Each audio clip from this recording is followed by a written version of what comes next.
നമസ്കാരം. പ്രവാസി മലയാളിയിലേക്ക് സ്വാഗതം.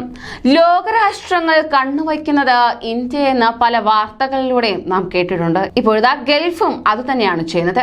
UAE പിന്നാലെ സൗദിയും നെഞ്ചോട് ചേർക്കുകയാണ് ഇന്ത്യയെ. സൗദി കിരീടാവകാശിയും പ്രധാനമന്ത്രിയുമായ മുഹമ്മദ് ബിൻ സൽമാൻ രാജകുമാരൻ ഇന്ത്യ സന്ദർശിച്ചേക്കുമെന്ന റിപ്പോർട്ടുകളാണ് പുറത്തുവരുന്നത്. അടുത്ത മാസം 14 അദ്ദേഹം ഡൽഹിയിലെത്തുമെന്നാണ് വാർത്തകൾ ചൂണ്ടിക്കാണിക്കുന്നത്. കുറച്ചുനേരം മാത്രമേ അദ്ദേഹം ഡൽഹിയിൽ തങ്ങുകയുള്ളൂ. പ്രധാനമന്ത്രി നരേന്ദ്രമോദിയുമായി മാത്രമായിരിക്കും ചർച്ച നടക്കുക.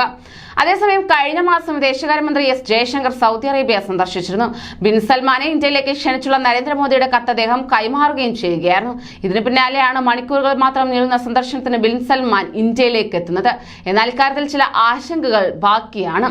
കൂടാതെ അടുത്ത മാസം 15, 16 തീയതികളിലാണ് G20 രാജ്യങ്ങളുടെ ഉച്ചകോടി. ഇന്തോനേഷ്യയിലാണ് സമ്മേളനം. പ്രധാനമന്ത്രി നരേന്ദ്രമോദിയും സൗദി പ്രധാനമന്ത്രി മുഹമ്മദ് ബിൻ സൽമാനും എല്ലാം പങ്കെടുക്കേണ്ട സമ്മേളനമാണിത്. ഇവിടേക്കുള്ള യാത്രയ്ക്കിടെയാണ് ബിൻ സൽമാൻ ഇന്ത്യയിലെത്തുക. നവംബർ 14 അദ്ദേഹം ഇന്ത്യയിലെത്താനാണ് സാധ്യതയെന്ന് ദേശീയ മാധ്യമങ്ങൾ റിപ്പോർട്ട് ചെയ്യുന്നു. നവംബർ 14 മണിക്കൂറുകൾ മാത്രമായിരിക്കും ബിൻ സൽമാൻ ഡൽഹിയിൽ ഉണ്ടാവുക. നരേന്ദ്രമോദിയുമായി മാത്രമായിരിക്കും ചർച്ച. ശേഷം ഇന്തോനേഷ്യയിലെ ബാലിയിലേക്ക് യാത്രയാകും.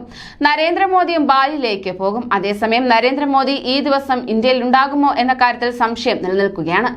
മറ്റു 2 സമ്മേളനത്തിൽ അദ്ദേഹത്തിന് പങ്കെടുക്കേണ്ടതുണ്ട്. 10 രാജ്യങ്ങളുടെ കൂട്ടായ്മയായ ASEAN, 18 രാജ്യങ്ങൾ അംഗങ്ങളായുള്ള ഈസ്റ്റ് ഏഷ്യൻ സമ്മിറ്റ് എന്നിവയുടെ പരിപാടികൾ ഇതേ വേളയിൽ നടക്കുകയാണ്. നവംബർ 10 മുതൽ 12 വരെ കംബോഡിയയിലാണ് ഈ സമ്മേളനങ്ങൾ നടക്കുക.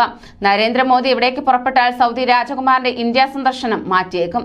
ഒരുപക്ഷെ കംബോഡിയയിലേക്ക് ഇന്ത്യയുടെ പ്രതിനിധിയായി മറ്റാരെങ്കിലും പോകാനുള്ള സാധ്യതയുമുണ്ട്. അതോടൊപ്പം തന്നെ ഊർജ്ജ സുരക്ഷയായിരിക്കും മോദി ബിൻ സൽമാൻ ചർച്ചയിലെ പ്രധാന വിഷയമെന്ന് റിപ്പോർട്ടുകൾ ചൂണ്ടിക്കാണിക്കുന്നു. യുക്രൈൻ യുദ്ധത്തിന്റെ പശ്ചാത്തലത്തിൽ അമേരിക്ക നടത്തുന്ന ഇടപെടൽ സൗദിയെ ആശങ്കയിലാഴ്ത്തിയിരിക്കുകയാണ്. റഷ്യക്കെതിരെ അമേരിക്ക ഉപരോധം പ്രഖ്യാപിച്ചിട്ടുമുണ്ട്. യൂറോപ്പ് പിന്തുണയ്ക്കുകയും ചെയ്യുന്നു. എന്നാൽ ഇന്ത്യയും സൗദിയും ഉപരോധത്തിൽ ഭാഗമായിട്ടില്ല. റഷ്യയുമായി വളരെ അടുപ്പം നിലനിർത്തുന്ന രാജ്യങ്ങളാണ് സൗദിയും ഇന്ത്യയും. എണ്ണ ഉൽപാദനം വെട്ടിക്കുറയ്ക്കാനുള്ള OPEC രാജ്യങ്ങളുടെ തീരുമാനം അമേരിക്കയ്ക്ക് തിരിച്ചടിയായി മാറിയിട്ടുണ്ട്. റഷ്യയ്ക്ക് നേട്ടവും. എണ്ണവില ഉയരാൻ ഇത് കാരണമായേക്കും. റഷ്യയെ സഹായിക്കാൻ സൗദി നടത്തുന്ന നീക്കമാണിതെന്ന് അമേരിക്ക ആരോപിക്കുകയാണ്. എന്നാൽ ഇക്കാര്യം സൗദി തള്ളുകയും ചെയ്തു. 2016 2019 നരേന്ദ്രമോദി സൗദി അറേബ്യ സന്ദർശിക്കുകയും ചെയ്തിരുന്നു.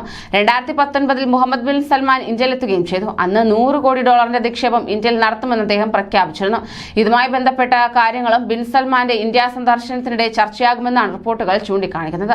അടുത്ത വർഷം ഇന്ത്യയിലാണ് G20 രാജ്യങ്ങളുടെ ഉച്ചകോടി. 2020 സൗദിയിലായിരുന്നു. അതുകൊണ്ട് തന്നെ ഇന്തോനേഷ്യയിൽ നടക്കാനിരിക്കുന്ന G20 ഉച്ചകോടിയിൽ സ്വീകരിക്കേണ്ട നിലപാടുകൾ മോദിയും ബിൻ സൽമാനും ചർച്ച ചെയ്യാൻ സാധ്യതയുണ്ട്. ഇന്ത്യയുടെ പിന്തുണ നിലനിർത്തുക എന്നതാണ് സൗദിയുടെ ലക്ഷ്യം. സൗദി ഊർജ്ജ വകുപ്പ് മന്ത്രിയും ഇന്ത്യ സന്ദർശിക്കുമെന്നാണ് മറ്റൊരു പ്രധാന വാർത്ത. ന്യൂസ് ഡെസ്ക് മലയാളി വാർത്ത.